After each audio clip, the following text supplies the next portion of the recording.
Hello everyone, welcome to our YouTube channel SK Sankalp. Myself SK.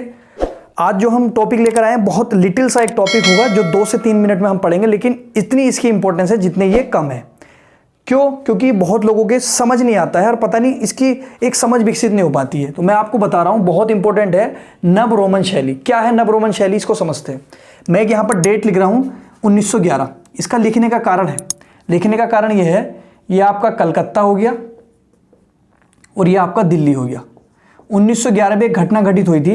1911 का मतलब यह है कि ब्रिटिशों का शासन हमारे ऊपर था। 1947 में आज़ाद हुए थे, 1911 में हमारे ऊपर शासन कर रहे थे वो। तो कलकत्ता से उन्होंने क्या ट्रांसफ़र की थी, राजधानी ट्रांसफ़र की थी दिल्ली। कितने में? 1911 में। तो इसलिए 1911 लिखना ज़रूरी है। तो सब लोग अब दिल्ली आ गए थे। ब्रिटिश जो है उन्होंने अपनी राजधानी क्या बना ली थी, दिल्ली बना ली थी। तो 1911 में दिल्ली में उन्होंने जो है भवन निर्माण कराए थे, भवन निर्माण कराए थे 1911 में दिल्ली के अंदर। तो वो भवन जो निर्माण कराए थे उस शैली का क्या नाम था? नव रोमन शैली। क्या नाम था? नव रोमन शैली। ठीक है।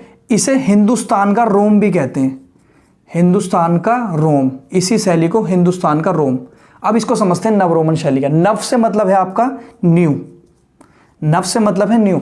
इसका मतलब अगर ये न्यू है तो कोई पुरानी भी होगी। तो वही मैं आपसे बता रहा हूं। पुरानी क्या है आपका? जैसे यूरोप है, इसके अंदर एक इटली देश है, इटली एक देश है, उसकी राजधानी है रोम। इस इटली की राजधानी में रोम शैली, या इस जगह आपकी रोम शैली थी, तो वो प्राचीन थी। भारत में इसका जो देखा गया वो एक नया रूप देखा गया, तो इसलिए उसको भारत में क्या बोला गया? नव रोमन शैली बोला गया या नई रोमन शैली बोला गया। हालांकि ये इटली में रोम में थी तो वहां की रोमन शैली थी, वो प्राचीन हो गई। ये 1911 के बाद जो देखी नहीं देखी तो इसको नव रोमन शैली बोल दिया। अब इसे हिंदुस्तान का रोम इसलिए बोल दिया क्योंकि हिंदुस्तान में जो शैली थी ये रोम की थी, तो इसलिए हिंदुस्तान का रोम क्या होगा? ये शैली। तो इसलिए इसे हिंदुस्तान का रोम भी बोला जाता है। अब इसे लेकर कौन आए हैं? इसको लेकर आए आपके ब्रिटिश आर्किटेक्चर थे 2, ब्रिटिश आर्किटेक्चर। तो ब्रिटिश आर्किटेक्चर जो थे वो इसको लेकर आए थे। जो बहुत मुख्य नाम है उनको जरूर ध्यान रखिएगा आप। एडमिन लुटियन एक नाम थे। क्या नाम था? Edwin Lutyens. और दूसरा नाम जो था आपका हर्बर्ट बेकर, हर्बर्ट बेकर। ये 2 थे जो इन्होंने दिल्ली के अंदर बहुत सारी स्थापत्य कला बनाई। तो वो सर्वश्रेष्ठ उदाहरण है, सर्वश्रेष्ठ उदाहरण है। किसके सर्वश्रेष्ठ उदाहरण है? किसके? नव रोमन शैली के सर्वश्रेष्ठ उदाहरण है, जो आपके 1911 के बाद कहां बनाए गए? दिल्ली में बनाए गए। किनके द्वारा? एडमिन लुटियन और हर्बर्ट बेकर। इनके द्वारा जो भी बनाए गए 1911 के बाद दिल्ली के अंदर, वही आपकी किस कैटेगरी में आ गए? नव रोमन शैली। प्राचीन शैली जो थी रोमन, वो रोम में थी, लेकिन भारत में देखी गई वो नव रोमन शैली थी। अब इसकी कुछ विशेषताएं पढ़ लेते हैं। इसकी विशेषताएं क्या है?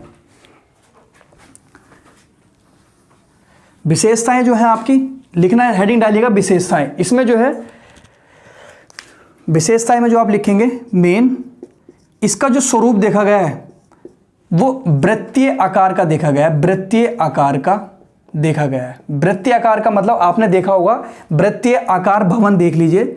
अगर आपको ध्यान हो, अगर संसद आपको ध्यान हो, तो संसद का आकार किस तरीके से है? गोल है चारों तरफ से, है नहीं है? तो वो किस शैली से निर्मित है आपका?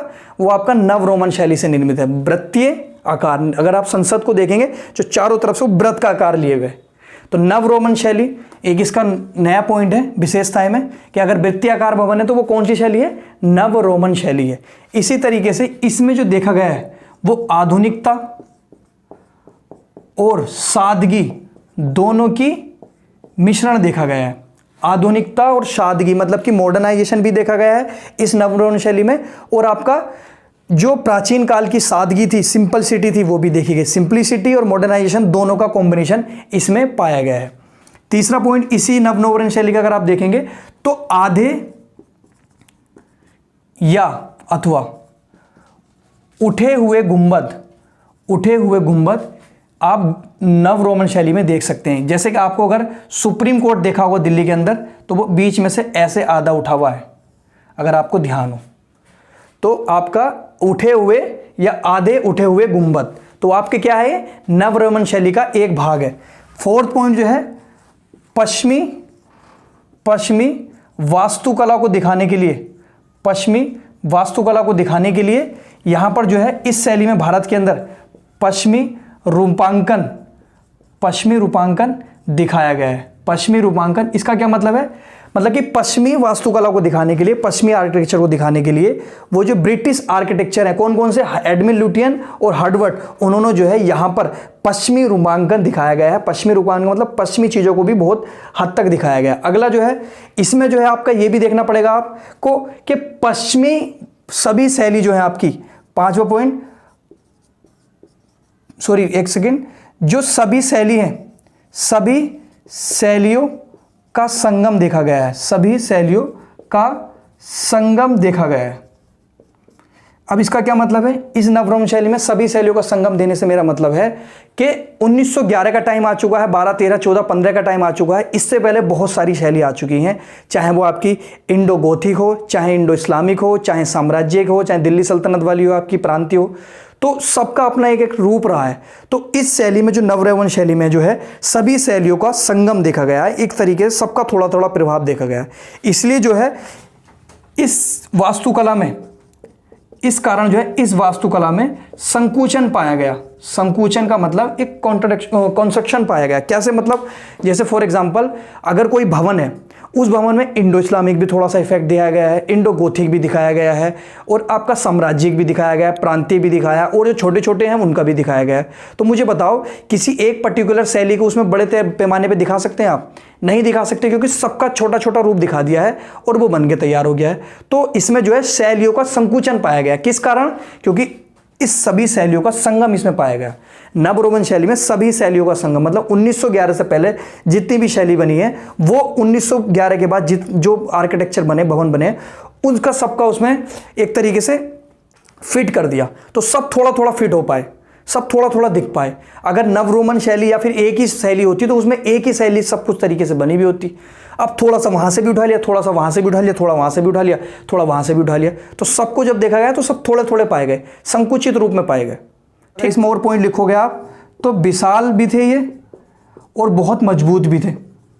भारी भरकम भी लिख सकते हो, इसमें कोई भी पॉइंट आ जाएगा आपका, भारी भरकम भी लिख सकते हो आप।